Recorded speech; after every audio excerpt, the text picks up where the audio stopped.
ang mga kwento ng pag-ibig, kwento ng buhay at kwento ng pag-asa dito sa Barangay Love Stories. Love Stories. Pag mahal natin ang isang tao ay hindi tayo gagawa ng isang bagay na makasasakit sa kanila. Aalagaan natin sila at gagawin natin ang lahat upang tuparin ang ating mga pinangako. Ikaw, kabarangay, paano mo na ipapakita ang pagmamahal mo sa iyong karelasyon? Dear Papa Dudut, may mga pag-ibig talaga sa buhay ng tao na dumarating sa isang pambihirang pagkakataon. Yun bang hindi natin hinahanap o inaasahan, ngunit gumagawa ang kapalaran ng paraan upang ating matagpuan. Yan ang eksaktong karanasan ko sa buhay nang makilala ko si Nico. At yun din ang rason kaya ako napasulat sa inyong programa na Barangay Love Stories. Pero bago po ako magpatuloy sa paglalahad ng aking istorya, ay magpapakilala muna ako sa mga kabarangay po natin. Ako nga pala si Mariela, 34 years old at taga Quezon City. Nagtatrabaho ako bilang branch personnel sa isang kilalang pawn shop at matagal na akong nangangarap na makapagpadala ng sulat sa inyong istasyon. Magsisimula ang lahat 3 years ago kung kailan ay okay na ako. Ready na akong tumandang dalaga at ang mantra ko sa buhay ay hindi ko kailangan ng lalaki.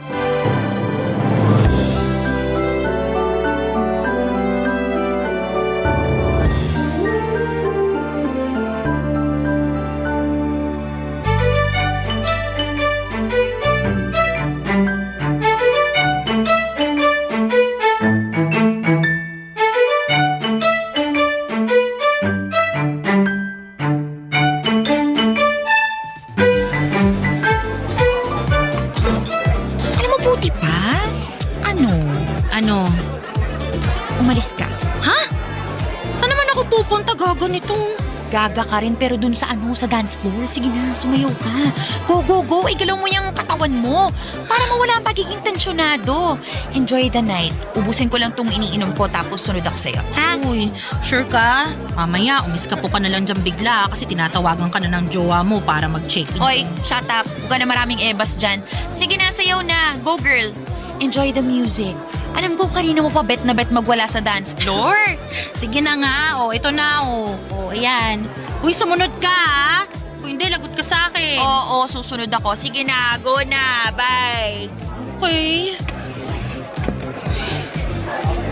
Teka, okay na siguro tong pwesto ko, no? Sakto, ang ganda ng music. Nakakaganda sa bayan. Ay! Naku, pasensya ka na, miss. Halika, tulungan na kitang tumayo. Akin na yung kamay mo, alalayan na kita. Salamat. Nasaktan ka ba? Hindi naman, pero nagulat lang ako. Pasensya na ulit ha, matao kasi kaya hindi kita napansin. By the way, ako nga pala si Nico. Ikaw, anong pangalan mo? Ha?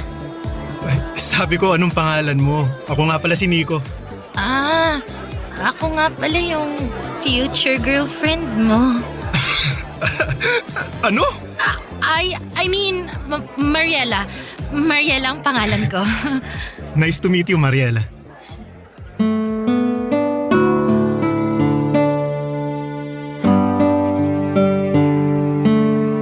Papadudot nung nakita ni Feby ang eksena ay agad na rumampa ang kaibigan ko papunta sa dance floor. Hindi para sumayaw kundi para pasimple akong itulak at bungguin papalapit kay Nico. Good catch na raw kasi ito, guwapings at mabango. Kung todo iwas naman akong madikit sa lalaki na noong ko pa lamang nakilala kesyo natatakot ako na baka meron itong kasamang girlfriend na nasa paligid at pag nakita kami ay bigla na lamang akong sabunutan at iskandaluhin. Pero sa awa naman ng Diyos ay wala naman. Bago kami naghiwalay ni Nico ay kinuha niya ang number ko at tinext ako. Doon na nagsimula ang aming komunikasyon. Foreigner si Nico pero lumaki siya sa Pilipinas kaya marunong siyang magtagalog. Masasabi ko na gwapo, matangkad, makisig at malakas ang apil niya. Hindi nagtagal ay niyaya niya akong lumabas para makipag-date. Tapos ay nasundan pa yon ng marami pang date hanggang sa nagtapat na siya ng pag-ibig niya sa akin. Nung naging kami, masasabi ko na isa yon sa mga pinakamasayang sandali ng buhay ko.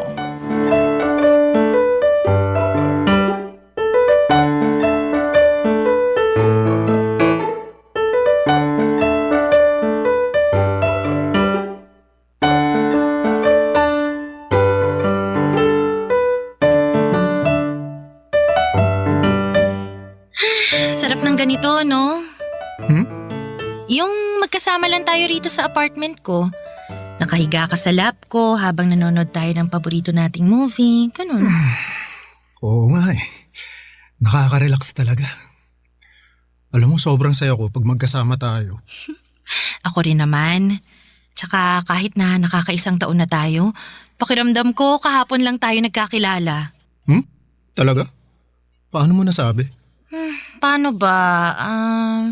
Yung intensity, yung dating ng mga feelings ko kapag kasama kita, katulad pa rin nung nararamdaman ko nung unang beses na nagkakilala tayo. Nung nabunggo kita sa dance floor? Oo. Alam mo, ang totoo, kahit na nasaktan ako ng slight dun sa pagkakaumpog ko kinilig naman ako kasi gwapo-gwapo mo. Kahit kailan napakabulera nitong girlfriend ko. Uy, di kaya yun bola. Alam ko naman. Siyempre, nagbibiro lang ako. Pero, ako rin naman. Ano yan? Na habang tumatagal tayo, mas nadadagdagan yung pagmamahal ko sa'yo. Kumbaga, corny man pakinggan pero araw-araw kitang minamahal. Lalong minamahal. Ikaw yata yun ang bobola sa atin Uy, hindi kaya. Nagsasabi lang ako ng totoo. Naniniwala naman ako. Ramdam ko kaya na mahal mo ko. Aba dapat lang dahil para sa akin, ikaw na ang babaeng nakikita ko na makakasama ko hanggang mangulubot tayo. Grabe naman yung mangulubot. Pero kailan mo ko planong ipakilala sa pamilya mo? Ha? Paano naman napunta dyan yung usapan? Wala lang. Natanong ko lang kasi kung ako na yung babae na nakita mo na makakasama mo hanggang mangulubot tayo, ibig sabihin may plano ka ng pakasalan ako, tama? Tama. Pero bago tayo magpakasal, kailangan muna nating hingi ng approval ng mga magulang natin, di ba? Okay ka na sa pamilya ko, approve ka na kina mama at papa, pati sa mga kapatid ko. O, sama mo na yung mga alaga naming aso at pusa, di ba? Pero ako ba? Tingin mo, approve kaya ako sa parents mo? Tingin ko naman, oo. Kahit na pinay ako? Pero baka magbago pang mga isip nila pag nakilala nila ako. Kaya sana ipakilala mo na ako sa kanila. Paano naman may panahon pa sila para magustuhan ako? Plano ko naman talaga yun, babe. Pero dumidiskarte pa ako Naniniwala naman ako na magugustuhan ka nila. Na ikaw ang makakapagpabago ng puso na nakatali na sa tradisyon namin. Pero babe, kailan nga? Kailan mo ko planong ipakilala sa kanila? Ayokong mangako pero gagawin ko ng paraan. Babe, may tiwala ka naman sa akin, di ba? Oo naman, meron. Siyempre, boyfriend kita. Yun, kaunting tiis na lang muna, babe. Makakatsyempo rin ako, okay? Ang mahalaga, magkasama tayo ngayon.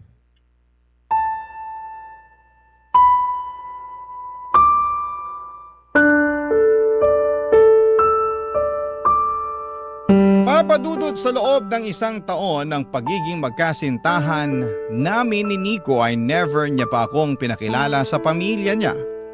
At ang katuwiran nga niya ay hindi pabor ang mga ito na magkaroon siya ng karelasyon na isang Pinay. Sa totoo lang ay nasaktan ako noong nalaman ko ang bagay na yon. At aaminin kong nagdalawang isip pa ako kung ipagpapatuloy ko ang pakikipagrelasyon kay Nico gayong komplikado pala ang kanyang estado. Pero nanaig pa rin ang puso ko laban sa aking isipan nang papasukin ko na sa aking buhay si Nico o Papa Dudut. Ramdam ko naman na mahal niya ako at sincero siya sa kanyang intensyon na ipaglaban sa kanyang pamilya ang aming pag-iibigan. Baka ako lang talaga ang may problema dahil naiinip na ako ng mga panahong yon. Kaya nga agad-agad kong sinaway ang sarili ko at pinakalma.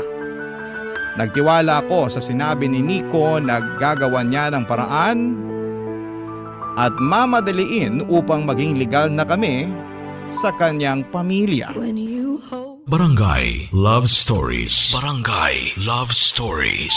Papadudot masaya naman ang aming relasyon ni Nico. Malaga siya na klase ng boyfriend. Malambing, kuwela at maginoo. Hindi naman sa pagkukumpara pero ibang-iba talaga siya sa mga naging ex kong Pinoy.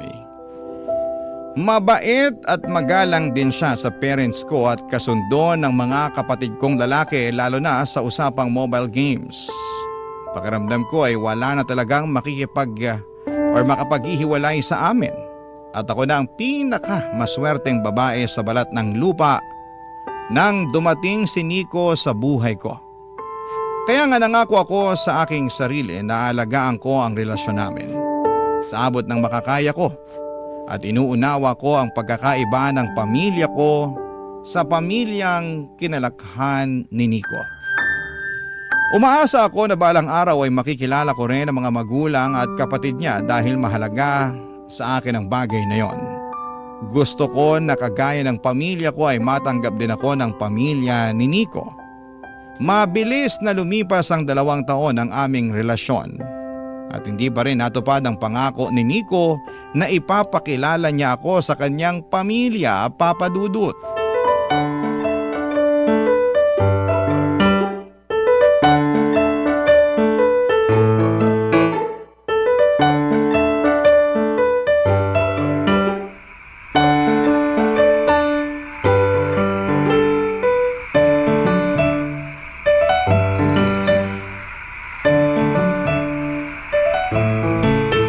Pwede pa naman siguro tayong mag-celebrate, di ba? Total, ito na, nandito na ako. Babe, ano pang isa-celebrate natin? Itapos na yung birthday mo. Alauna na kaya ng madaling araw. Mariela naman eh. Nandito na nga ako, wag mo na sanang gawing komplikado ang lahat. At ako pa talagang nagpapakomplikado sa lahat. Eh sino pa nga ba? Alangan naman ako eh, sabi ko nga pwede pa rin naman nating i-celebrate yung birthday ko. Ikaw lang naman yung may ayaw kasi kamo, ibang araw na ngayon. Bakit? Totoo naman ah. Alam mo nakakasama ka na ng loob. Bakit na naman? Ano bang ginawa ko? Nagtanong ka pa talaga kasalanan mo kung bakit tayo nag-aaway ngayon. Sana sinama mo na lang ako dun sa birthday party mo sa bahay ninyo para hindi ko na kailangang gawin pa lahat ng paghahanda na to sa birthday mo. Masasayang din naman pala. Sinusumbatan mo ba ako sa mga ginawa mo? Hindi! Oo! Basta! Kasalanan mo! Ay, nasasabi mo lang yan kasi emosyonal ka ngayon. Meron naman akong dahilan para maging emosyonal, di ba? Buti sana kung isang beses lang nangyari to. Yung kada sasapit ang birthday mo may iwan ako sa apartment dahil hindi ako pwedeng sumama sa inyo kesyo hindi pa nga kasi tayo legal sa mga magulang mo. Eh anong gusto mong gawin ko, ha? Isama ka kahit bawal? Sabi mo gagawan mo ng paraan. Gagawan mo ng paraan para makilala na ako ng parents mo. Oh, ano nangyari doon sa pangako mong yon, ha? Ginagawan ko naman ng paraan ah. Di pa lang ako makatsyempo. Masyado ka namang atat. Sige, atat na kung atat pero bakit? Masisisi mo ba ako? Pakiramdam ko kasi kulang ako Na out of place ako kasi ikaw lang ang nakakaalam tungkol sa akin. Nico, ang tagal na natin. 2 taon na tayo pero ni isa sa pamilya mo hindi pa ako nakikilala. Ano? May plano ka ba talagang sabihin na may girlfriend ka? O gusto mo na lang na maghiwalay tayo para wala ka na obligasyon na ipakilala ako? Ay. Ano? Mamili ka? Ganun. Oh, sige. Oh, ayan. Anong gagawin ko dyan sa cellphone mo? Yan, tawagan mo parents ko, dali. Magpakilala ka. Ipakilala mo yung sarili mo. Sabihin mo girlfriend kita, dalian mo. Yan naman ang gusto mo, di ba? Hindi ka kasi makaintindi. Sinabi ko na sa'yo na tutol sila sa relasyon natin. Natsetsempo pa ako para ipakilala ka. Pero nagmamadali ka kaya ikaw na. Sige, dali, magpakilala ka. Pakilala mo yung sarili mo. Tingnan natin kung hindi nila tayo paghiwalayin.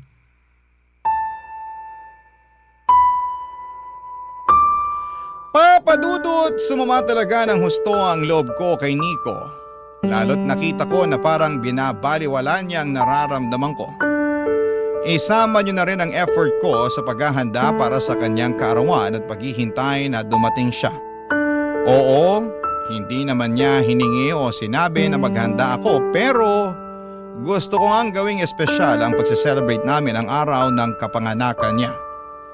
Narealize ko tuloy na kahit na ano palang haba ng pasensya at pag-iintindi mo, kahit na sinubukan mo ng lawakan ang isipan mo ay darating ka pa rin sa punto na mapapagod ka na lamang at muling maiinip. Tingin ko kasi walang usad, walang progreso ang pangako ni Nico sa akin na ipapakilala na niya ako sa kanyang pamilya. Hindi niyo ako masisisi at feeling ko kasi ay hindi ako nag-i-exist sa buhay ng boyfriend ko.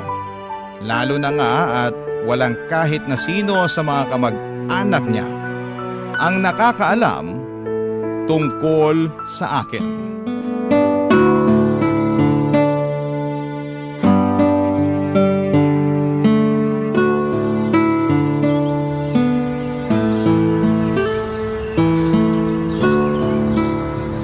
Anak ka ng... Until now, hindi ka pa rin pala niya napapakilala sa pamilya niya? Ganun na nga. Tapos ayun, nag-open up ako sa kanya tungkol doon. Tapos nagalit siya. Sinabihan pa ako na atat. Di nagalit din ako. Nakaka-offend kaya. Sinabihan ko siya na mamili siya. Ipapakilala niya ako sa pamilya niya o magbe-break kami. Tapos? Ayun, binato niya yung cellphone niya sa akin. Tawagan ko raw yung parents niya at ipakilala ko yung sarili ko. Sira ulo pala yan eh. Pero ano, ginawa mo ba? Siyempre hindi. Natatakot kasi ako dun sa sinabi niya na paghihiwalayan daw kami ng parents niya. Alam ko naman daw na di sila pabor sa relasyon namin. Na tumitsyempo lang siya para maipakilala ako. Pero nagmamadali raw ako masyado. Girl, 2 taon na kaya kayo kaya may karapatan ka ng magmadali. Yun na nga. At saka... Tsaka ano pa? May iba pa? Sige na, ibira mo na, sabihin mo na ano ba yan? Hindi lang naman yun yung issue ko sa kanya eh.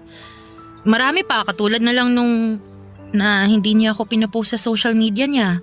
Sa kahit anong social media account niya, wala. Ay hala. Girl, iba na yan. Ang katwiran niya raw, di lang daw siya pala post pero nung stino ko yung account niya, nakita ko doon na may album pa nga siya sa mga naging ex-girlfriend niya eh. Tapos, alam mo yun, yung kada birthday nila, may pa-edit pa siya na long message. Pero yung sa akin, ni simpleng happy birthday na caption, wala talaga. Hindi kaya sadya yan ng Nico na yan ha? Kasi ayaw niyang malaman ng mga friend niya sa social media na may girlfriend siya. In short, tinatago ka niya. Hindi naman siguro gagawin yun ni Nico. Gaga? Anong hindi? Halatang halata naman sa galawan niya. Naku, alam mo kung ako sa'yo, maalarma na ako. Abnormal na yan, hindi ganyan ang boyfriend. Girl, magduda ka na. Baka may tinatagong baho yung jowa mo. Di ba masyado siyang masikreto? Hindi ko tuloy maiwasang magduda dyan. Papadudot, ayaw ko na sanang i-entertain sa isipan ko ang mga pinagsasasabi ni Feby tungkol sa galawan ni Nico. Pero masama ba akong girlfriend kung hindi ko mapigilan? Naiiyak na lamang talaga ako habang pinakikinggan ang pangre-real talk ng kaibigan ko.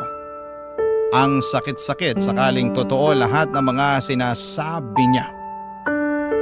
Hindi pa ako handang maging single noon dahil sobrang mahal ko po si Nico Papadudot.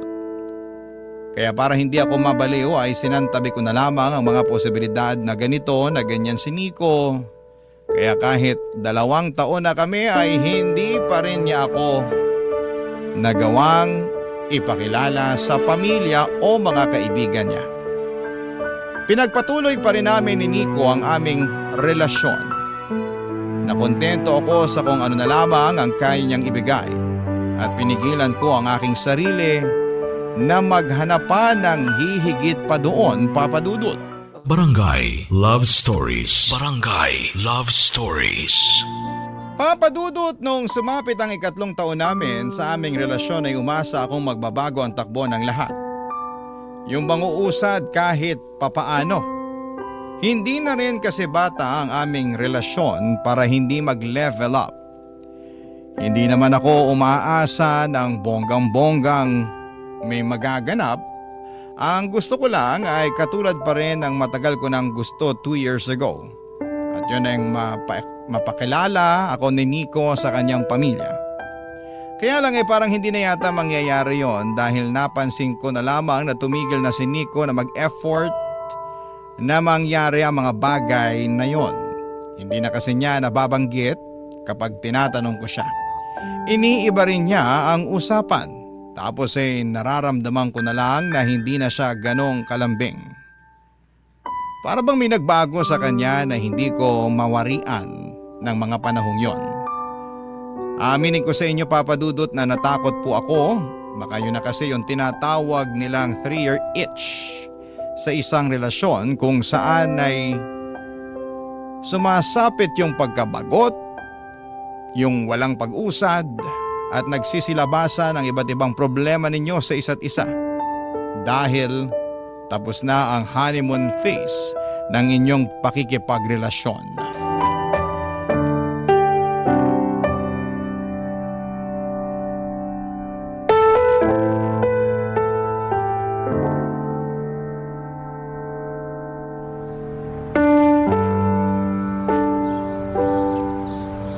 Babe, pwede ba tayong mag-usap? Tungkol saan? Nababother na kasi ako eh. Bakit? Sa relasyon natin. Sa atin. Nababother na talaga ako. Ano na naman bang problema? Ayan! Anong ayan? Ako? Ako yung problema? Hindi. Oo. Ano ba talaga, Mariela? Hindi ka naman dating ganyan eh. Yung madaling uminit ang ulo. Pero ngayon parang kahit ano na lang ang gawin ko. Kahit ano na lang yung sabihin ko nakaangil ka na kagad sa akin. Inis na inis ka na kagad sa akin. Anong magagawa ko kung kada may gagawin ka, kada may sasabihin ka, nakakainis talaga eh. Saka hindi mo man lang ba naisip yung kagaganyan mo? Kasasalita mo ng kung ano-ano na kesyo bothered ka, may nararamdaman ka. Ultimo kalit-liit ang bagay, may sinasabi ka, sana naisip mo na nakakainis na. Masyado mo na lang binibigyan ng pansin ang lahat ng bagay. Lahat na lang binibig deal mo. Hindi naman ako magkakaganito kung wala naman ako nararamdamang mali, di ba? Nico, hindi ako manhid. Alam ko may nagbago na. Sa atin, sa relasyon natin. Nico, malayong-malayo na tayo sa dating tayo eh. Ewan ko ba kung kailan nag-umpisa to, basta napansin ko na lang, kaya nga kinakausap kita ngayon. Gusto kong malaman kung mahal mo pa ba ako. Kung ano pa bang plano mo sa relasyon natin. Kasi kung tatanungin mo ako kung mahal kita, oo pa rin ang sagot ko. Sorry, pero nagsinungaling ako. Ha? Nagsinungaling ako sa'yo nung sinabi ko na ikaw na yung babaeng nakikita ko na makakasama ko sa pagtanda. Kasi mukhang hindi na mangyayari yun. Hindi ko na matutupad yung pangako ko sa'yo na pakakasalan ka dahil kailangan na nating maghiwalay. Ha? Ano bang pinagsasasabi mo? Mabigat sa akin na gawin ang bagay na to pero wala akong magawa. Naiipit ako sa sitwasyon na wala akong kawala eh. Nico, alam mo hindi ito yung panahon para bigyan mo ako ng bugtong. Bakit hindi mo na lang ako diretsuhin, ha? Bakit ka bigla makikipaghiwalay? Mariela, pinagkasundo ako ng pamilya ko sa ibang babae. Ano? At kailangan kong magpakasal kasi kahilingan yun ng mama ko na may sakit sa puso. Gusto niya na bago siya mawala, makita niya akong kinakasal. At pumayag ka naman. Wala nga akong magawa at wala rin akong kawala, di ba? Tradisyon na yan ng pamilya ko. Ayoko namang biguin ng mama ko. Ayoko na hanggang hukay madismaya siya sa akin. Ayokong isumpa niya ako kasi sinuway ko yung utos niya kaya... Kaya pasensya ka na, Mariela. Papa Dudut, sobrang sama ng loob ko nang sabihin sa akin ni Nico ang bagay na yon. Pinaasa lamang niya ako at sinayang ang oras ko. Buong akala ko ay siya na talaga ang lalaking makakasama kong tumanda, ngunit bigla na lamang naglaho na parang bula sa kawalan ng pangako niyang yon. Ang sakit-sakit din na malamang ikakasal na siya sa iba at hindi po sa akin. Wala na ako nagawa kundi ang umiyak na parang wala ng bukas nang makipaghiwalay sa akin si Nico. Para akong masisiraan ng ulo ng mga panahong yon. Nung iwan ako sa bahay ng ex ko na walang lingon-lingon ay halos hindi ko kayanin. Kaya agad kong tinawagan si Feby para damayan ako. To the rescue naman ang kaibigan ko at agad akong pinuntahan sa apartment para samahang humagulhol at magalit sa dati kong kasintahan. Isang linggo ang mabilis na lumipas at hindi pa rin ako okay. 3 araw din akong nag-leave sa trabaho para magmukmok. Pero dahil hindi naman ako mayaman, kinailangan ko nang pumasok para kumain. Buti na lamang at nandyan si Feby, lagi niya akong nililibang at dinedistract para hindi ko maisip na broken-hearted ako. Tuwing weekend ay nakaugalian na naming gumala at sumubok ng mga bagong restaurant sa QC at isang araw ay nakita ko na lang si Nico na papalabas sa isang motel. May kasama po siyang babae na mukhang walker ayon sa kaibigan ko. Tapos ay ganoon na lamang ang gulat namin nang makita naming nakipaghalikan pa si Nico sa naturang babae bago niya ito pinasakay ng tricycle.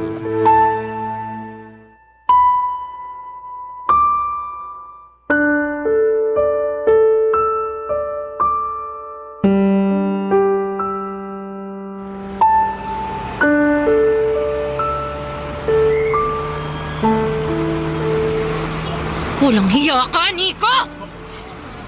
Mariela! Phoebe, anong ginagawa niyo rito? Kami yatang dapat magtanong sa'yo niyan.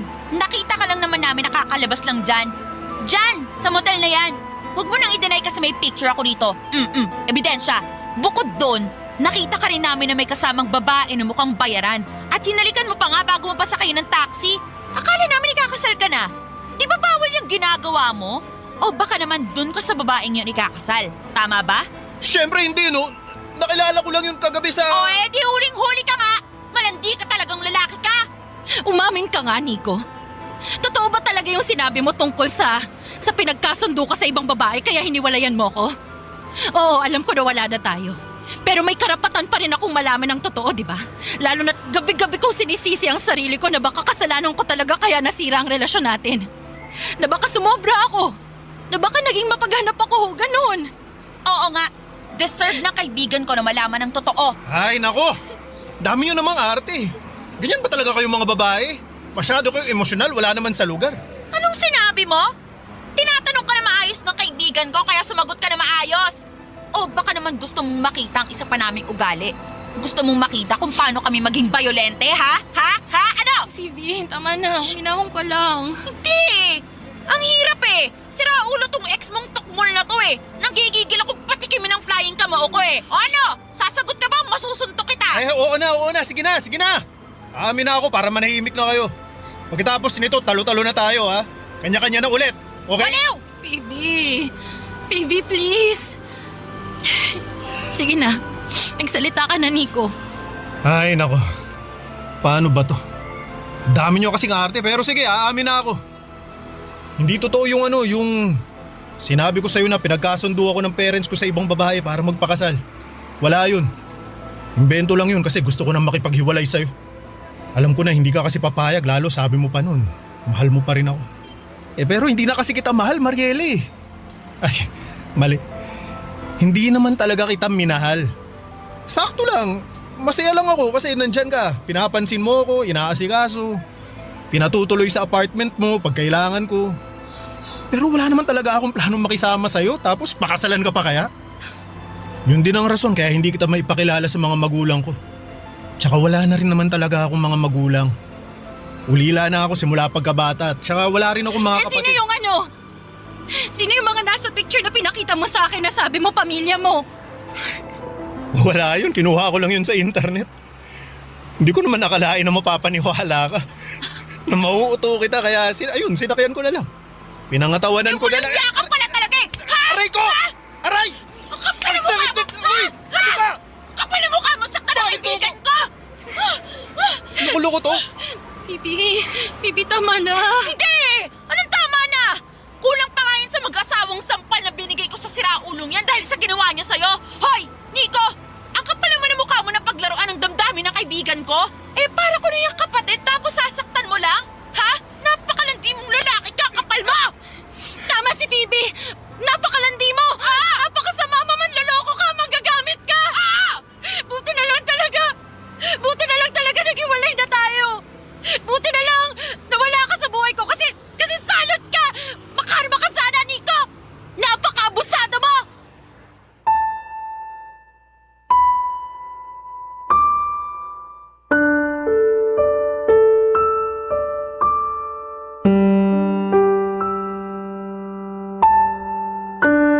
Papa Dudut, isa lang ang masasabi ko, ang kapal ng mukha ni Nico na paikutin ako. Napaniwalain ako sa drama niya at bilugin ang ulo ko. Ako naman ay masyadong naniwala at naging utu-uto kaya nahulog ako sa patibong niya. Nakakapagsisi na nagsayang lamang ako ng 3 taon kasama ang huwad na katulad niya, pero pinagpapasa Diyos ko na lamang ang karma na pupwedeng ihatol sa kanya, Papa Dudut. Sa kasalukuyan ay nagmo-move on pa rin ako. Masasabi ko na marami akong aral na natutunan sa karanasan kong ito. May mga araw na nakakausad ako pero may mga gabi rin na bumabalik pa rin sa umpisa ang lahat. Ganon naman ang paghilom, hindi ba? Hindi diretsyong daan, lubak-lubak. Maraming liko at kung minsan ay nakakaligaw. Pero naniniwala ako na makakausad ako at magiging maayos din ang lahat. Hanggang dito na lamang po ang sulat ko, Papa Dudut. Maraming salamat sakaling mapili po ninyong i-area ang istorya ko sa Barangay Love Stories. God bless and more power sa inyong istasyon. Ang inyong forever kapuso at ka-barangay, Mariela.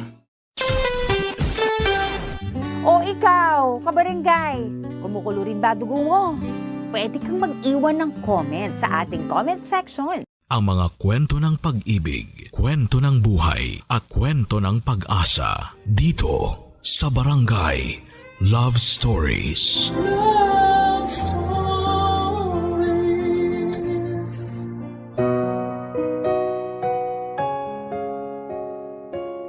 Pinagtatagpo ang mga taong nag-iibigan sa iba't ibang paraan. Sabi nila ay tadhana raw ang gumagawa ng paraan para makilala natin ang taong itinakda para sa atin. Ngunit hindi tadhana ang magbibigay ng perpektong pag-ibig, kundi ito lamang ang maghahatid sa atin sa taong kaya tayong mahalin kahit na hindi tayo perpekto. Sa kwentong pinadala ng sender natin ngayong araw, sa anong paraan kaya niya makikilala ang taong magpapatibok ng puso niya? Pakinggan ang kwento ni Raya dito sa mga kwento ng pag-ibig, buhay at pag-asa sa nangungunang Barangay Love Stories. Dear Papa Dudut, mapagpalang araw sa iyo, Papa Dudut, dahil may mga kakilala na rin po ako nagpadala ng liham sa Barangay LS ay naisipan ko rin pong sumulat para ibahagi ang love story ko.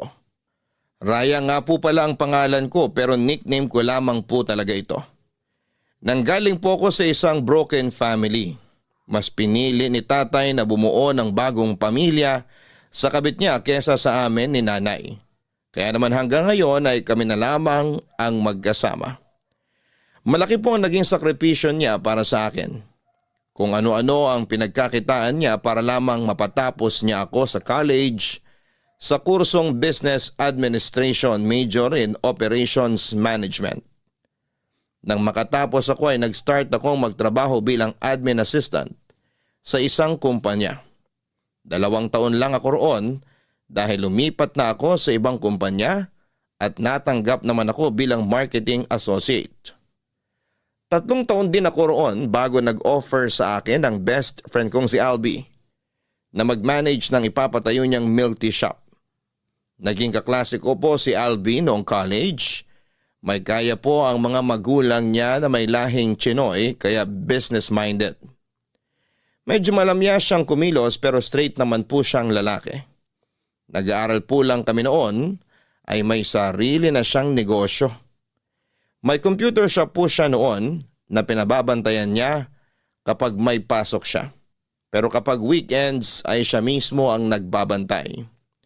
Siya yung gusto laging kagrupo ng mga kaklase ko noon dahil magaling siya sa reporting at sa paggawa ng mga business projects namin. Pati thesis namin ay minani lamang niya noong college. Kaya nung nag-offer siya na maging magkasosyo kami, ay hindi ko siya tinanggihan, Papa Dudut. Hindi ko naman po kailangan maglabas ng pera, industrial partner po ako kumbaga.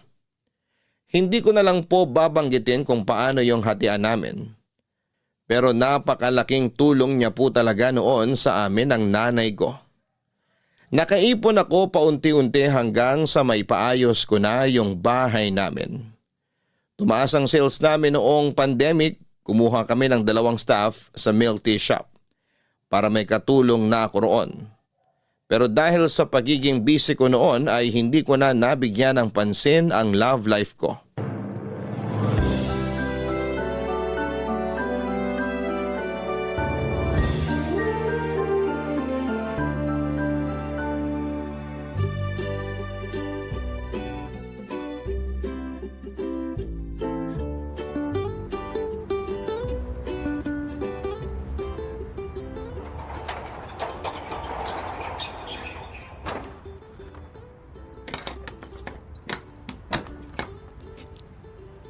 Ay, salamat. Makakatulog na rin ako. Tulog agad? Uuwi ka pa nga lang? Ganun na rin yun. Konting oras na lang naman eh. Ikaw, ba't nandito ka? Nagtanong pa to. Siyempre, 2 tayong may-ari nitong milk tea shop. Gusto ko lang bisitahin kapag may libreng oras pa ako. Huwag kang mag-alala. Hindi ko naman pababayaan to, no? May sinabi ba ako? Wala. Wala naman pala eh. Halika na, ihatid na kita sa inyo. Bakit ba kasi sinusundo mo pa ako? Kaya ko naman mag-commute pa uwi. Sasakay ka o kakalbuin ako ni tita? Takot ka pala kay mama eh. Siyempre naman, hinabilin ka niya sa akin. Anong hinabilin? Hoy, hindi pa namamaalam nanay ko ah. Kumain ka na ba? Mukhang gutom ka eh. Pangit mong kausap, parang tanga. Eh, ba't ang sungit mo? Wala, halika na, sumakay ka na. Eto na nga, boss. Sasakay na.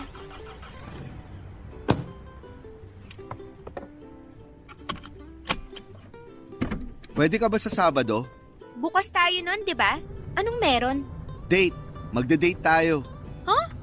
Gagi, hindi pa ako nagpapaligaw. Ano ba? Bakit ka tumatawa? Utu-utu ka kasi. Seryoso, pwede ka nga? Depende kung anong gagawin natin. A-attend lang naman tayo ng party. May celebration kasi kina Gino. Kasi graduation ng kapatid niya sa Sabado. Oh, sa kaibigan mo naman pala eh. Bakit isasama mo pa ako? Kailangan ko ng kasama. Baka kasi harutin ako ng mga babae niyang bisita. Alam mo naman tong kaibigan mo. Malakas talaga ang appeal sa mga babae. Alam mo, kahit may 365 days sa loob ng isang taon at 366 days pag leap year, walang araw na naging gwapo ka sa paningin ko. Wow, may patrivia ka pa. Sasabihin mo lang naman na pangit ako sa paningin mo. Sa iba mo na lang kasi sabihin yan. Baka sakaling maniwala sila sa'yo. Pag sa'kin kasi, kapag tinititigan kita, nagmumukha kang Cyclops. Cyclops? Iisa lang mata nun ah. 2 yung sa akin. Singkit ka kasi, kaya pag pinagsama yan, parang iisa lang. Sama ng ugali nito. Mas lalo ka. Alam mo, para makabawi ka sa panlalait mo sa akin, samahan mo na lang ako sa Sabado. Di ka na pwedeng tumanggi. Isasama na talaga kita. Para namang may magagawa pa ako. Ayan! Kahit napipilitan ka lang, basta may kasama ako. Bakit? Hindi mo ba kaya mag-isa? Kaya nga, pero ayoko may babaeng lapit ng lapit sa akin. Ay, oo na. Nasabi mo na yan kanina eh. Basta, ihahatid mo rin ako agad pa uwi ah. Oo, akong bahala sa'yo. Sana ikaw rin ang bahala dun sa best friend mong pet peeve ko. Bakit ba kasi inis na inis ka kay Gino? Crush mo yun, no? Yak, kilabutan ka nga. Yung mukhang yun, magugustuhan ko. Galit na galit agad ah. Diyan din nagsimula sina mama at papa noon. Kunwari, hate na hate yung isa't isa. Pero tingnan mo, nakalimang anak na. Kayo ni Gino, tingin ko, kaya niyong sumampu. Tumigil ka nga, mag-drive ka na kaya. Eto na nga. Pero kapag ikakasal na kayo ni Gino, sagot ko na wedding gown mo. Sirang-sira na gabi ko, ano ba? Sorry, tatahimik na. Papadudot, na-meet ko na ang best friend ni Albi na si Gino ng ilang beses. Pero hindi ko talaga gusto ang pagiging feeling close niya at pangaasar sa akin tuwing nagkikita kami.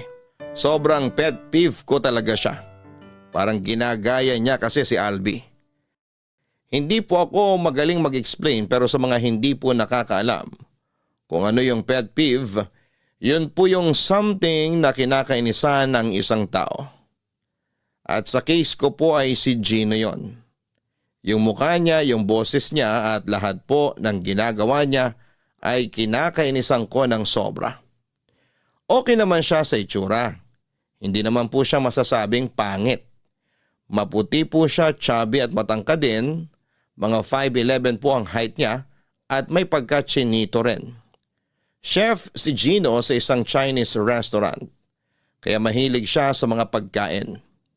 Siya ang madalas na nagluluto tuwing may handaan sa kanila o sa mga malalapit niyang kaibigan. Mabait naman po siya pero saksakan lang ng pagka-playboy. Nakaka-turn off yung ganon para sa akin. Parang naging standard ko na po kasi noon sa mga lalaki yung pagiging loyal or committed nila sa partner nila. Ang kaso, nakakatawa man pong isipin pero para talaga kaming mga batang nag-aaway noong time na yon. Kahit na anong gawin namin ay hindi talaga kami nagkakasundo. Pinipilit ko siyang iwasan at hindi kausapin pero dahil kay Albi ay napipilitan akong harapin siya. At para makasurvive ako, sa mga oras na kasama ko siya ay nagpapanggap na lamang ako na parang hindi ko siya nakikita. Ay, salamat. Makakauwi na rin. Sus! Para namang hindi ka nag-enjoy sa party. Medyo lang. Ganyan pala kapag medyo nag-enjoy lang, nagbabalot ng mga handa. Uy, grabe ka naman. Konti lang kaya tong nilagay ko sa bag ko. Grabe. Wala ba kayong ulam sa bahay nyo? Ang sasarap kasi ng mga ulam. Saka inalok din naman nung nagpahanda, no? Kaya kumuha na ako. Masama raw tumanggi sa grasya. Ang sabihin mo, makapal lang talaga mukha mo. Hoy, sumusobra ka na ha?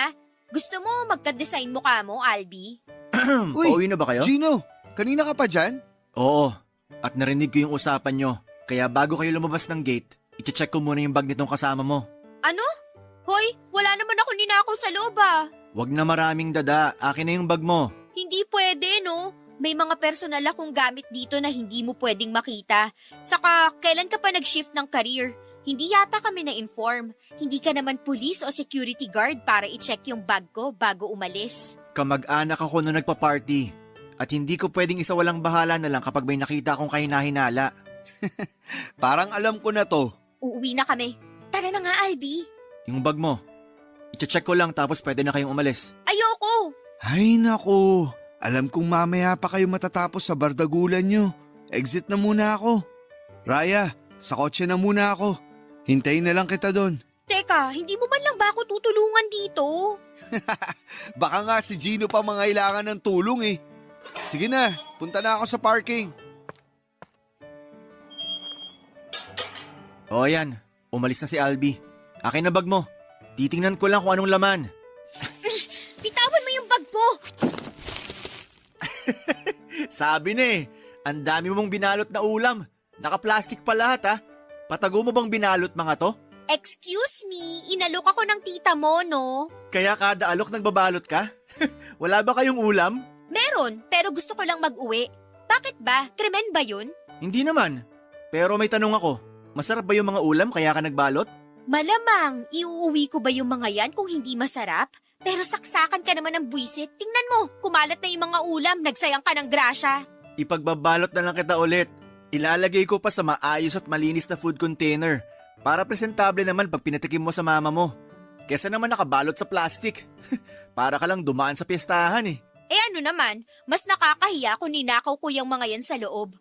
Alam mo, sa'yo na yung mga ulam na binalot ko, isaksak mo sa baga mo. Papadudot na mula ako sa kahihiyan ko ng gabing yon. Bukod kasi sa mga sinabi ni Gino sa akin, ay marami ring nakakita sa nangyari. Pakiramdam ko noon ay para akong patay gutom na naghakot ng pagkain mula sa handaan. At ginawa naman akong katatawanan ni Gino. Hindi ko na pinansin ang pag-aalok niya noon ng pagkain dahil sa kahihiyan. Nagmamadali na akong umuwi para makalayo sa kanya.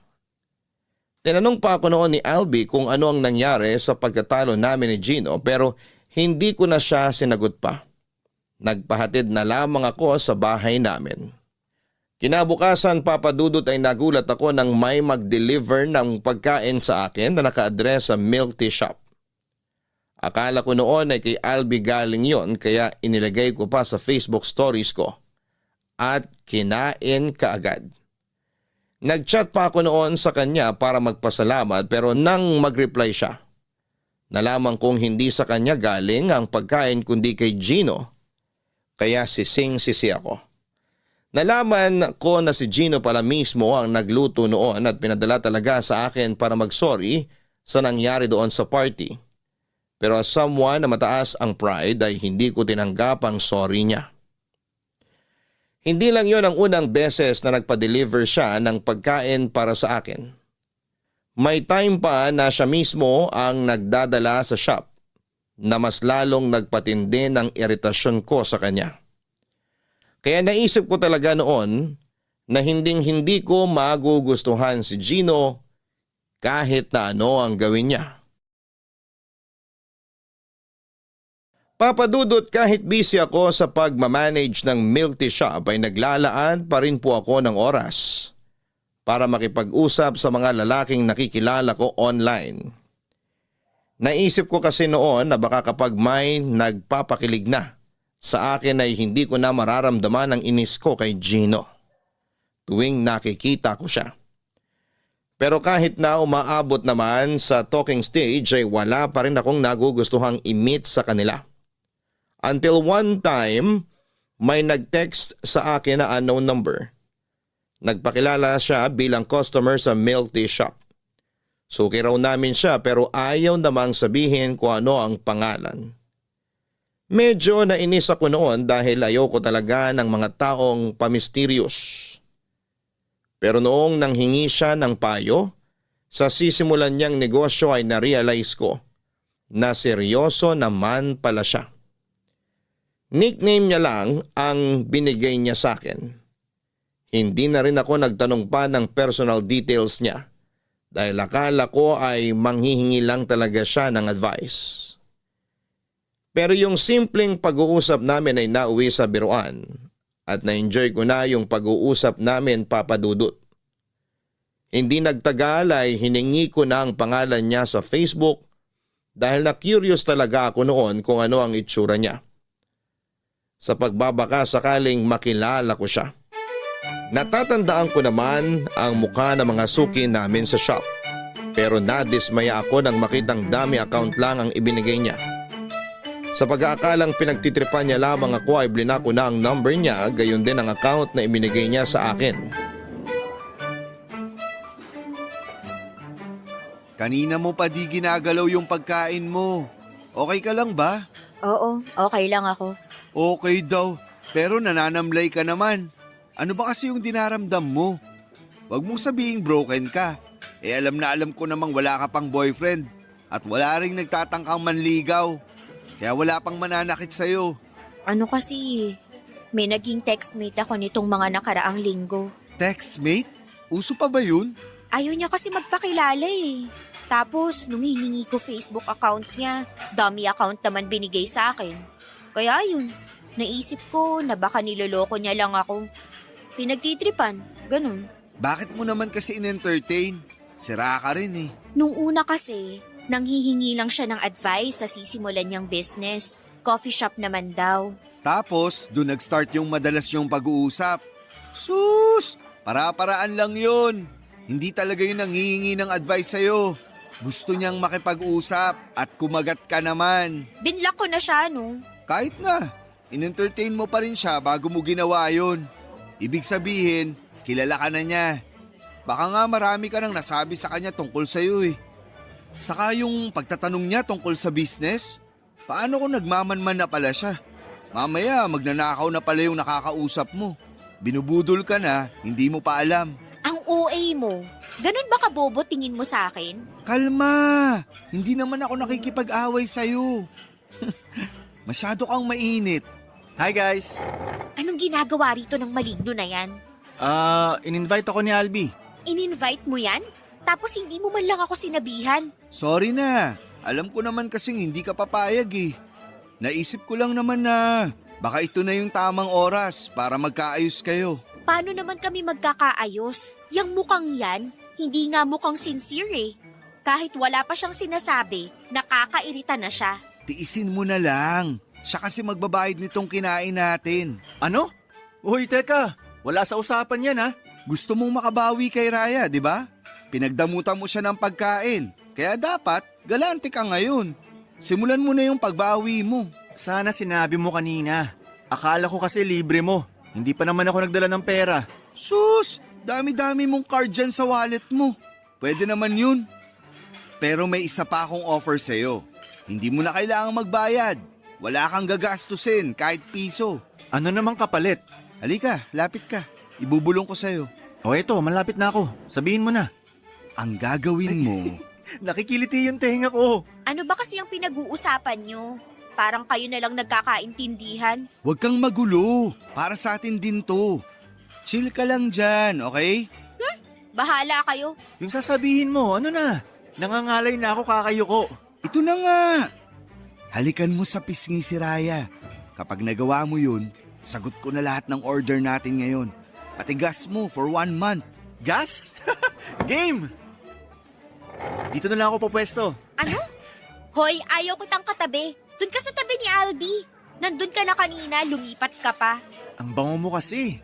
We, pag ako chinacharot mo lang, tatalsik ka talaga mula dyan sa kinauupuan mo. Totoo yun. Tsaka ang ganda ng cheeks mo. Natural lang yung pagkapula. Bakit mo ba sinasabi yan? Lumayo-layo ka nga. Masyado ka nang malapit eh. Gusto ko lang kasing gawin to. Mwah! Papadudot galit na galit ako noon sa ginawa ni Gino. Lalo na noong sabihin niyang dare lamang yon sa kanya ni Albi. Napagsabihan ko sila noon na para mga bata kung mag-isip at hindi man lang naisip na ma-offend ako. Lalo na't hindi talaga kami okay ni Gino. Kaya mula noong araw na yon ay hindi ko muna kinausap ang kaibigan ko. Inaharap ko lamang siya tuwing may mahalaga akong concern tungkol sa business namin. Hindi naman mapakali noon si Gino at wala siyang tigil sa kakasori sa nagawa niya. Umabot pa siya sa puntong pumupunta siya sa bahay namin. Sinabi niya sa nanay ko ang ginawa niya at humingi rin siya ng dispensa. Pero ang hindi ko inaasahan ay noong kinilig pa ang nanay ko sa ginawa niya.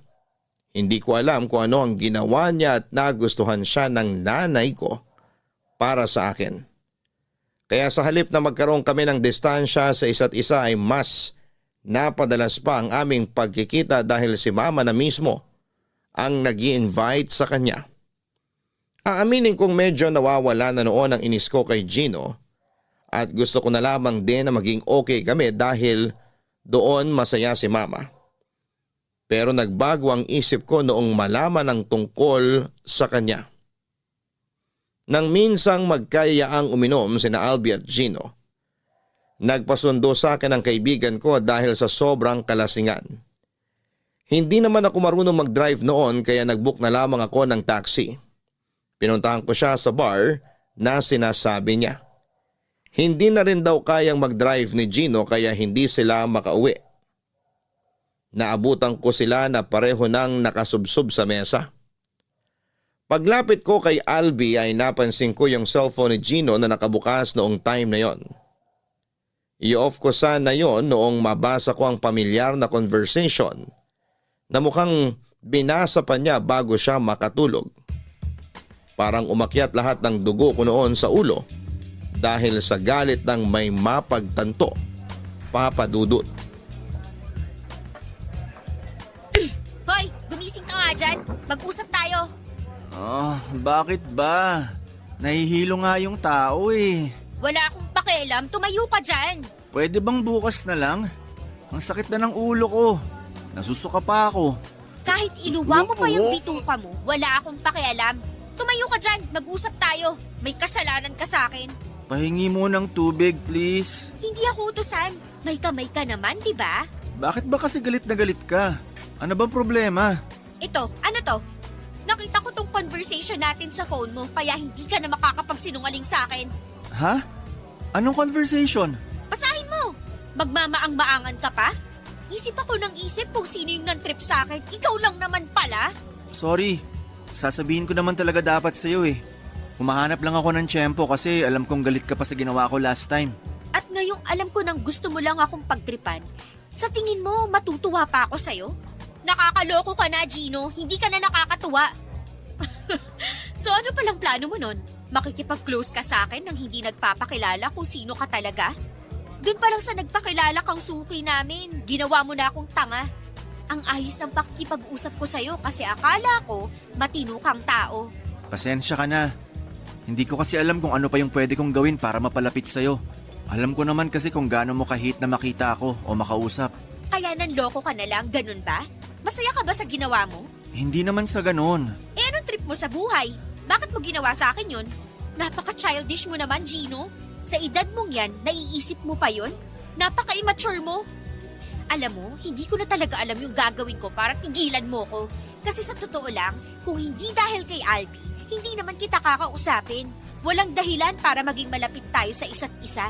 Kaya wag kang umakto na parang close na close tayo. Baka kasi akala mo, natutuwa ako na ganun ka. Ginawa ko lang naman yon kasi gusto kita. Gusto kitang ligawan, Raya.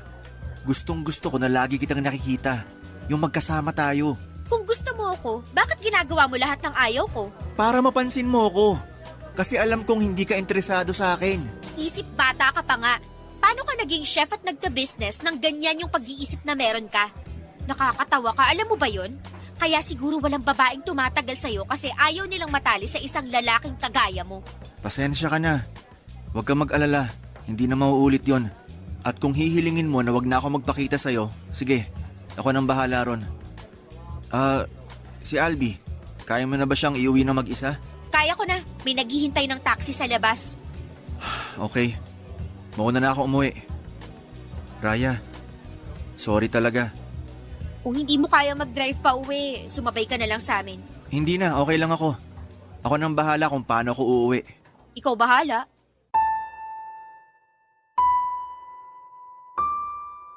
Papa Dudut, walang kalam-alam si Albi sa naging pagtatalo namin noon ni Gino dahil sa kalasingan niya. Ang alam lamang niya noon ay hinatid ko siya sa bahay nila. Nagulat na lamang siya sa mga sumunod na araw noong bigla na lamang akong iniwasan ni Gino. Napansin niya yon dahil every Saturday po talaga ng gabi tumatambay si Gino sa shop namin. At noong time na yon ay hindi talaga pumunta si Gino kahit na anong pilit sa kanya ni Albi. Lumipas po ang ilang araw na umabot na rin ng halos isang buwan, Papa Dudut, na kahit anino ni Gino ay hindi ko talaga nakikita. Hindi na siya pumupunta sa shop at sa bahay namin. Hinahanap na siya noon ni Mama sa akin.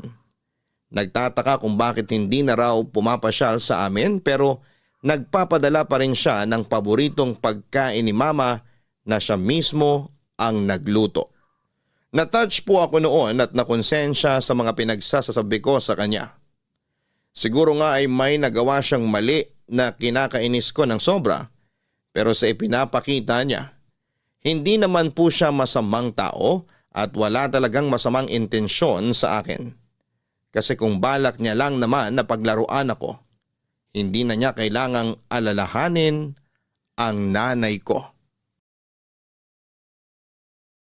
Papadudot, kahit iniiwasan ako ni Gino, ay may mga pagkakataon pa rin nagkakasama kaming dalawa dahil kay Albi.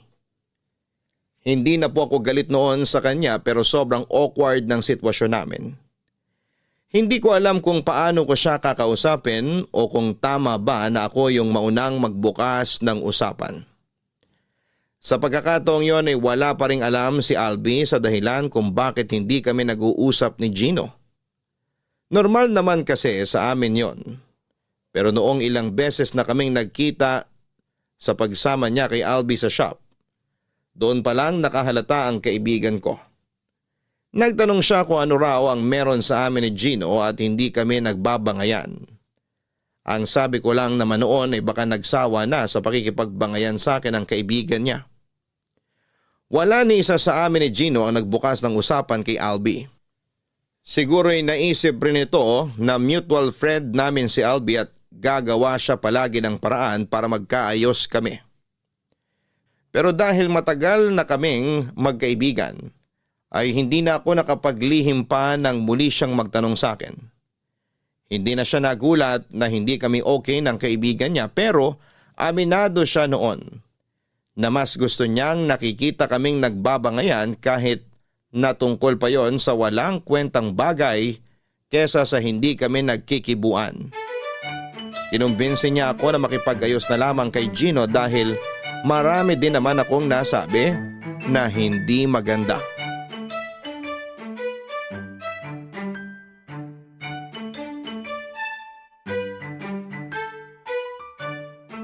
Ginawa talaga ni Gino yun? Sa laki niyang yun, natorpe sa'yo? Ibang klase ka, Raya. Ewan ko. Baka naman kasi trip niya lang talaga akong paglaruan gaya ng ginagawa niya sa mga babaeng dumaan sa kanya. Tingin ko naman hindi. Oo, alam kong palikero siya. Dami kasing nabibiktima ng pagkachinito niya. Pero hindi naman siya aabot sa puntong paglalaruan ka niya. Kasi para sa naman yun? Para magkaroon siya ng katatawanan. Ang childish naman nun. So anong ibig mong sabihin? Gusto niya lang talaga ako at nagpapapansin kaya niya ginagawa yun? Nakuha mo. Yun na yun. Grabe naman. Parang bata pa rin siya sa ideya niyang yun. Ano siya, elementary student na nang-aasar ng crush niya para pansinin siya? Alam mo kasi, wala naman sanang masama ron. Kasi hindi lang naman siya yung lalaking gumagamit ng ganong style para mapansin ng babaeng nagugustuhan nila. KJ ka lang. Isip mo kasi pang lola na. Tingnan mo buhok mo, namumuti na rin. Aray! Ganyan ba yung mature? Hilig mong manakit. Bakit kasi kamping-kampi ka sa lalaking yun? Kasi kaibigan ko rin siya. Kaibigan mo rin naman ako Kaya nga, kaya hindi pwedeng sa'yo lang ako kakampi. Lugi naman si Gino. Saka mas galante yun kesa sa'yo. Ganun. Kung saan ka mas makikinabang, dun ka. Eh di magsama kayong dalawa. Arte talaga ng babaeng to. Alam mo, sa sobrang pikunin mo, wala na talagang magtatangkang manligaw sa'yo.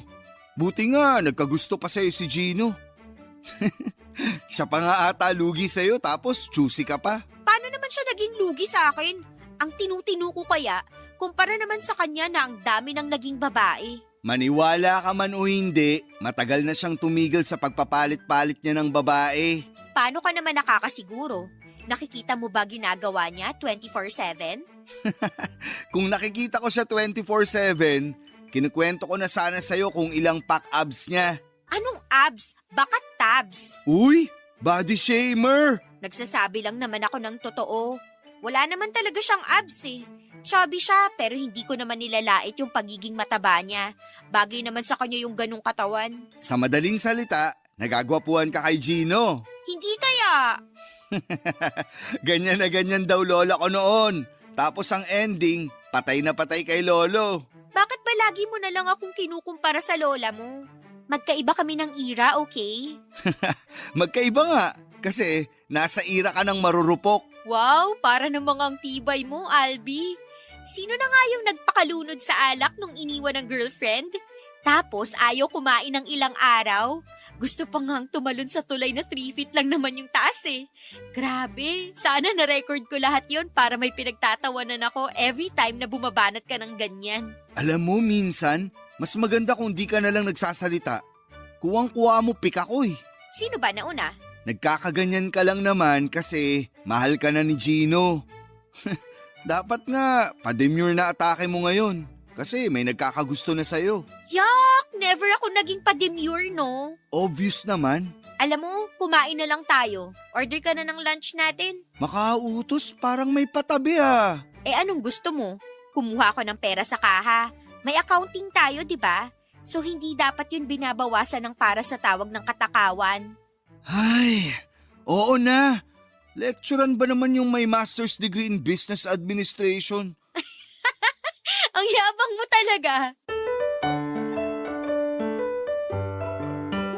Papadudod sa pag-uusap namin yon ni Albi ay nakwento niya na may babae raw na matagal nang gustong ligawan si Gino. Yun daw ang rason kung bakit tuminto na ito sa pagiging palikero. Nakita raw kasi nito ang mga katangian ng babaeng gugustuhin nitong ipakilala sa magulang sa babaeng itinutukoy ni Albi. Noong nagtanong ako sa kanya ay hindi ko po talaga inaasahan noong sabihin niyang ako yon. Hindi ko alam kung anong nakita sa akin ni Gino para magpakatino ito ng ganon. Mula noong nalaman niya ang dahilan nang iwasan namin ang kaibigan niya, palagi na siyang gumagawa ng paraan para madalas kaming magkasama. Kunwari, iimbitahan niya akong kumain sa labas pero kasama naman pala niya si Gino. Aaminin ko na nahihiya na lang talaga akong mag-sorry kay Gino. Pero gustong gusto ko na siyang makausap. Gusto kong kumpirmahin sa kanya ang mga sinabi ni Albi. Hindi para ipahiya siya o ipamukha na hindi ko siya magugustuhan kahit kailan. Kundi para aminin na na-appreciate ko lahat ng ginagawa niya. Pero parang universe na po talaga ang gumagawa ng paraan noon para magkausap kami. Noong pumunta kami sa birthday ni Albi ay nagkaroon ako ng lakas ng loob na kausapin siya noong medyo nakakainom na ako. Gino. Uy, Gino, pansinin mo naman ako. Bakit ba? Pwede ba akong makisabay? O kaya hatid mo na lang ako sa bahay. Kapal ng mukha ako, no? Sigurado ka? Baka naman lasing ka lang. Oo, medyo nakainom nga ako. Kaya nga, natatakot ako mag-commute. Medyo nahihilo na ako. Baka mapatapat pa ako sa manyak na driver. Tapos, dalhin ako sa ibang lugar kapag nakatulog ako sa biyahe. Hanggang ngayon pala overthinker ka pa rin. Ganun na nga. Pasensya ka na ah. Wala kasi akong ibang malapitan. Si Albi, tulog na sa kalasingan kaya hindi niya na ako mahahatid pa uwi. Hindi ako nagdala ng kotse. Big bike yung dala ko. Kaya mo ba sumakay ron? Oo, kaya ko naman. Sigurado ka? Sabi mo nahihilo ka, di ba? Baka mahulog ka pa. Alam mo, kahit hindi pa ako sumasakay sa big bike mo, nahulog na ako. Pinagsasabi mo. Nahulog na ako sa'yo. Ay, lasing ka na nga. Hindi kita pwedeng isakay sa motor ng ganyan yung estado mo. Baka maaksidente lang tayo. Baka naman mga chicks mo lang talaga pinapayagan mong sumakay sa big bike mo. Wala pa akong pinapasakay na babae sa motor ko. Sorry. Sige, mag-aabang na lang ako ng taxi. Akala ko ba natatakot ka mag-commute ng lasing? Tatawagan ko na lang si Mama habang nasa biyahe ako. Kailangan ko rin kasing makauwi. Wala siyang kasama sa bahay eh. Huwag mo na siyang tawagan. Baka masira pa tulog niya. Oo nga no. Ay, sasamahan na lang kita mag-commute. Ha? Wag na. May sasakyan ka naman pa uwi tapos magko-commute ka pa. Sasamahan na kita pa uwi. Pero... Huwag na matigas ulo mo, Raya. Nakainom ka kaya hindi ka pwedeng bumiyahe na mag-isa. Bakit ikaw? Hindi ka ba uminom kanina? Hindi ako uminom kasi wala maghahatid sa akin pa uwi.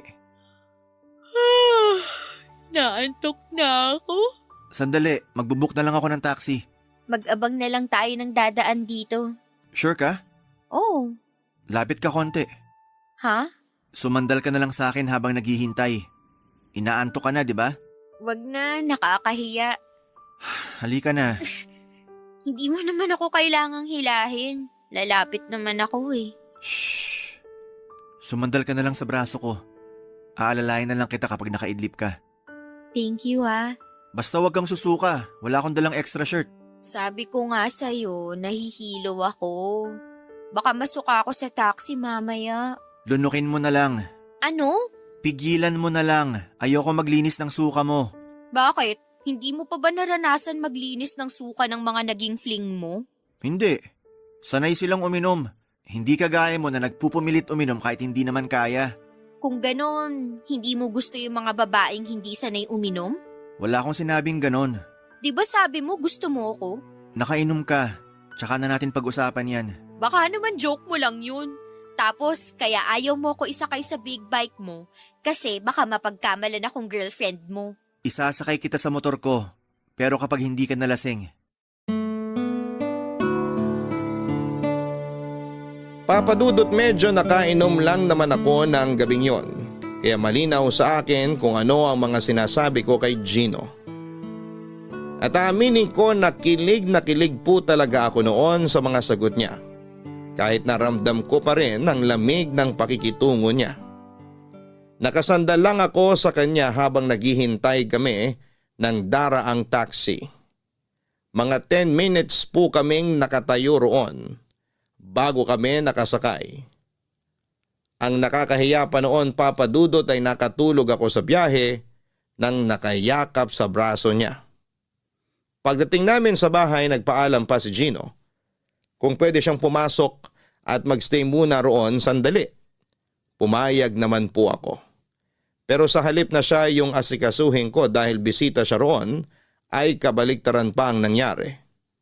Dahil doon ay inabot na siya ng madaling araw sa bahay namin kaya nag-offer na ako na doon na lamang siya matulog. Nagulat po ako noong hindi siya tumanggi, Papa Dudut. Sa sala siya natulog at wala siyang kaarte-arteng umiga sa sofa. Kahit na alam kong hindi siya komportable roon dahil sa height niya.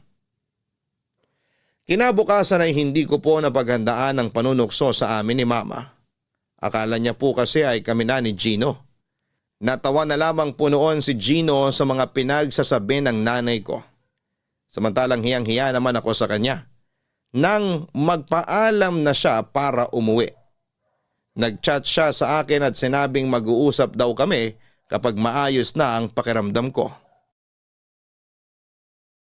Papadudod, sinundo ako ni Gino sa bahay namin para sa isang dinner date. Dinala niya pa ako sa Chinese restaurant kung saan siya nagtatrabaho. Nagulat ako noong ipinakilala niya ako sa mga katrabaho niya roon bilang someone special sa buhay niya. Ewan ko ba, Papa Dudut, pero wala po talagang mapaglagyan ang kilig ko ng gabing yon. Doon na rin kami kumain, nagpa-reserve siya ng table para sa aming dalawa sa rooftop ng restaurant. Siya ang nagluto ng mga kinain namin ng gabing yon. At ang mas nakakatuwa pa ay hindi niya nakalimutan yung dadalhin niya para kay Mama. Mula noong mangyari ang dinner date namin ay parang bulang naglaho ang inis na nararamdaman ko para kay Gino. Mula sa pagiging pet peeve, siya na yung naging favorite person ko. Gaya ng dati, walang kaalam-alam si Albi na okay na kaming dalawa. Hindi alam ng kaibigan ko na madalas na kaming nagkikita after ng closing ng milk tea shop. Tinupad ni Gino ang sinabi niya na isasakay niya ako sa motor niya. Hindi pa namin napag-uusapan ang tungkol sa nararamdaman namin sa isa't isa pero sa tingin ko noon ay nanliligaw na siya. Akala ko po noon ay hindi ko mararanasan yung ganong treatment mula sa isang lalaki. Nang mas nakilala ko siya, saka ko lang nakita yung maturity na hindi ko nakikita sa kanya noon dahil sa inis ko sa kanya. Ibang-iba siya sa Gino na lagi kong kabangayan sa harapan ni Albi. Sa pagkakataong yun ay siya na yung Gino na walang ibang ginawa kundi ang pakiligin ako Papa Dudut.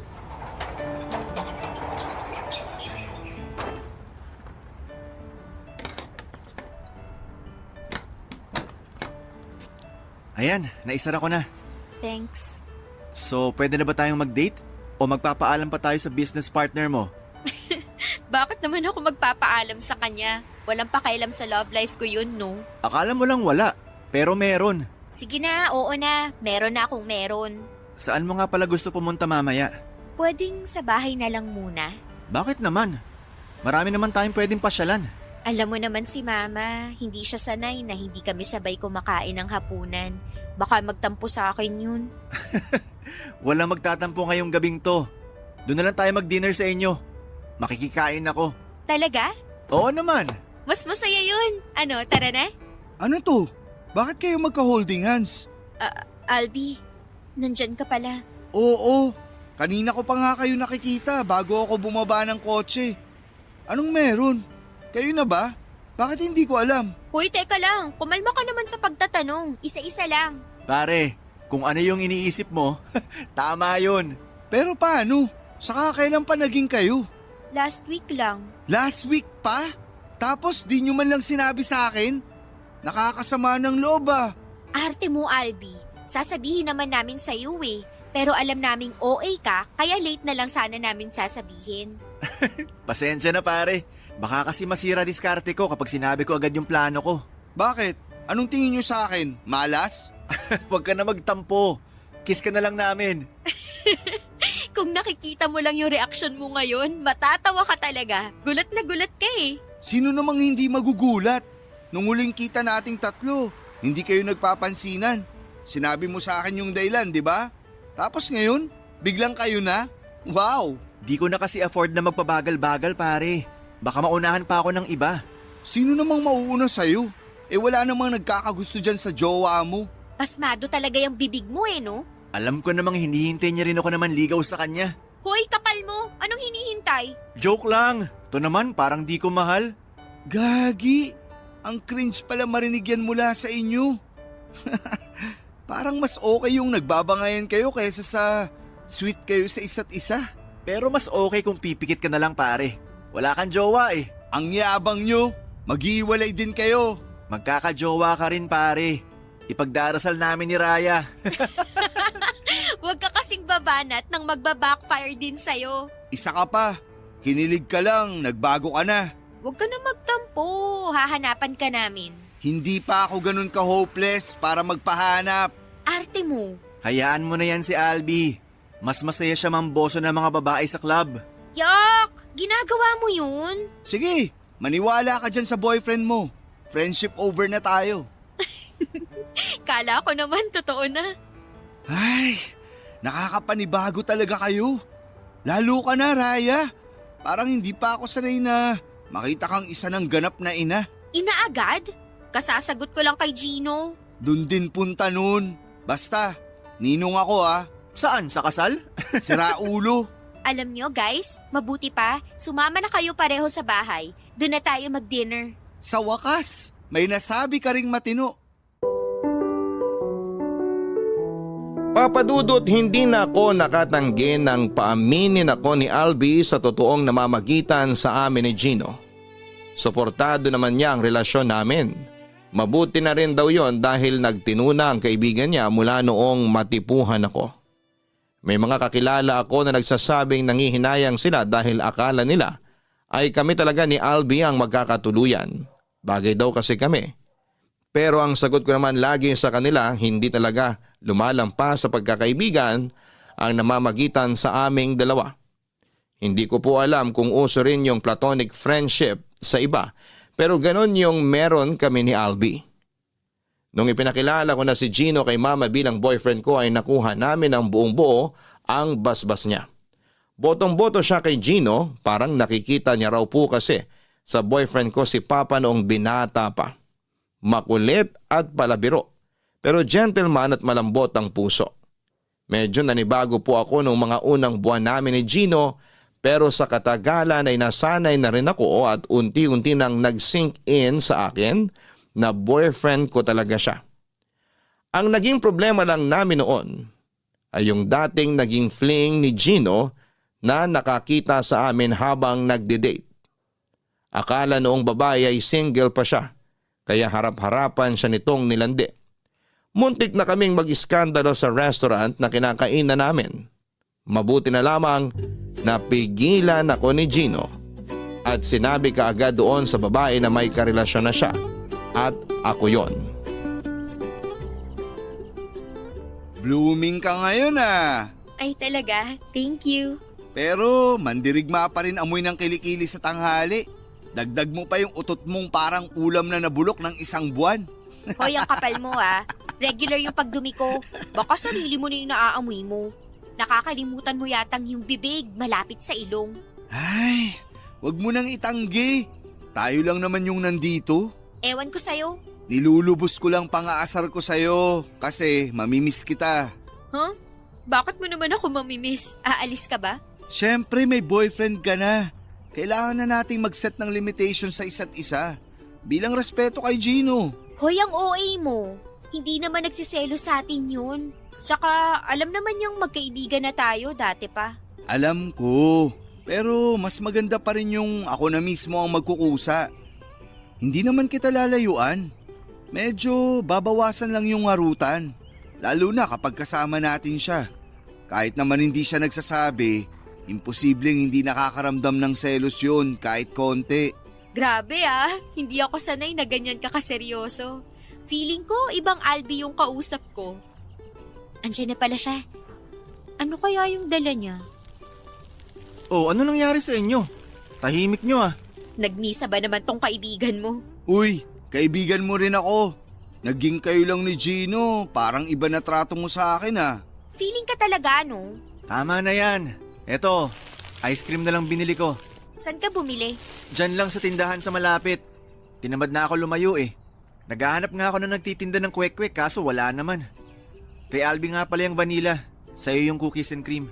Aba, alam mo na favorite flavor ko ha? Pwede ba namang hindi? Kinakabis ako na nga lahat para alam ko kung anong pagkain bibilin ko kapag nagtampo ka sa akin.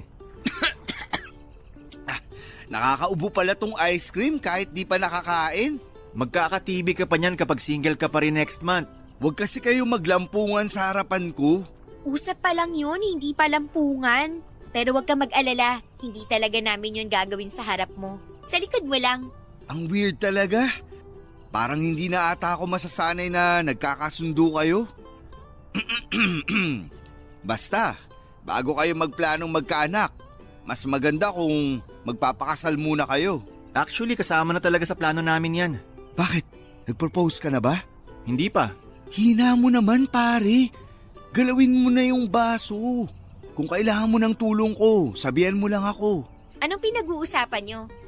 Bakit ayaw nyong iparinig sa akin? SPG ba yan? Oo, bawal sa bata. Baka bawal sa isip bata. May sinasabi kasi si Albi tungkol sa'yo. Ano na namang kinukwento ng lalaking yan? Nagkagusto ka raw sa kanya dati, bago pa naging tayo. Oo, patay na patay sa akin yan si Raya. Kaya nga di nagkaka-boyfriend eh. Ang kapal talaga! Sa tagal nating magkakilala, kahit minsan hindi ako na-attract sa'yo, no? Sakit ah. Ganun ba ako kapangit sa paningin mo? Cute niyong magkuya. Hindi yan papasa bilang kapatid ko. Height pa lang, wala na. Guys, yung nagtitinda ng kwek-kwek! Nasaan? Wala pa. Ano, taggutom? PG kayong dalawa ah. Papadudot kahit naglagay na kami ni Alvin ng limitasyon sa pagkakaibigan namin ay hindi naman nabawasan yung bond na meron kami. Hindi rin naman naging issue kay Gino ang pagiging malapit namin sa isa't isa. Dahil alam niya kung gaano sila katagal magkaibigan ni Albi ay ganon din kaming dalawa. Sa ngayon, Papadudod ay 2 years na kaming kasal ni Gino. May sinimula na rin siyang maliit na business para sa future namin. Hindi ko na lang po i-reveal dito dahil sinisimulan pa lang po talaga yon. Sa maikling panahon na nagkasama kami ni Gino, nakita ko yung dedikasyon niya at pagiging madiskarte niya kahit na lumaki siya sa komportableng buhay. At kahit may Chinese blood po siya, hindi naging hadlang yon sa aming dalawa. Tinanggap ako ng parents niya at ibinigay din nila ang basbas nila sa wedding namin. Hanggang ngayon, ay wala pa rin nagbabago sa amin ni Gino. Kung ano kami noong bago pa lamang kaming magkarelasyon, ganon pa rin kami ngayon. O mas tamang sabihin na mas naging masaya pa kesa noon. Isang malaking patunay na nasa tamang tao na po ako ngayon, Papa Dudut. Hanggang dito na lamang po ang aking kwento. Thank you so much, Papa Dudut at sa Barangay LS. God bless po sa inyong istasyon. Ang inyong forever kapuso at kabarangay, Raya. Mga kabarangay, walang perpektong tao para mahalin. Matuto tayong tanggapin kung sino ang pinagkaloob sa atin. Sa unang bahagi ng kwento ni Raya, hindi sila nagkakasundo ni Gino at hindi nila gusto ang isa't isa. Pero hindi niya alam, lihim na pala siyang hinahangaan ng taong kinakainisan niya ng sobra. Bagamat nagsimula sila sa bangayan at hindi pagkakaunawaan ay nauwi pa rin naman sila sa magandang samahan. Ang love story nilang dalawa ay isa sa mga patunay na hindi lahat ng magandang relasyon ay nagsisimula kaagad sa kilig at masayang ligawan. Minsan kasi, yung hindi pagkakaunawaan pa mismo ang nagiging tulay para mas magkaintindihan ang dalawang taong nagmamahalan. Hanggang sa muli, ako po ang inyong si Papa Dudut sa mga kwento ng pag-ibig, buhay at pag-asa sa Barangay Love Stories number 1. Barangay Love Stories. Barangay Love Stories. Nakakaantig naman talaga ang ating kwento. Ikaw ba, kabarangay? Nakarelate ka ba sa story natin ngayon? Kwentuhan naman tayo dito sa comment section.